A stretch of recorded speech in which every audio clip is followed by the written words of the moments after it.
नाजरीन, मैं हूँ अस्मा आसिफ और आप देख रहे हैं फखर न्यूज़। चकवाल अबू शामी की रिपोर्ट। गुज़िश्ता रोज़ MSDHQ चकवाल डॉक्टर शेख रफ्तार हुसैन और उनकी टीम डिस्ट्रिक्ट हेल्थ कमेटी के ताउन से और राजा अंजुम ज़िया की खुसूसी काविश से गरीब और नादार मरीजों के लिए अद्वियात AC ज़ीशान शरीफ की मौजूदगी में फार्मासिस्ट नीलम आवान के हवाले की गई।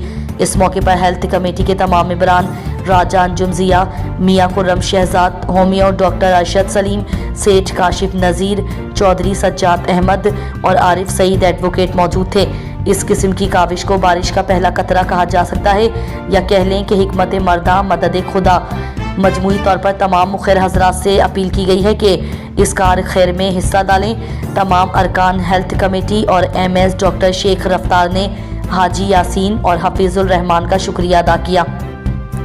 कारीन कराम, राकिम अल हुरूफ की राय के मुताबिक डिस्ट्रिक्ट हेडक्वार्टर अस्पताल चकवाल में ज़िला इंतज़ामिया और सहाफ़ी भाइयों की निशानदेही और रहनुमाई की वजह से काफ़ी कुछ बेहतर हुआ है और अभी बाकी मसाइल भी उम्मीद के दहाने पर हैं।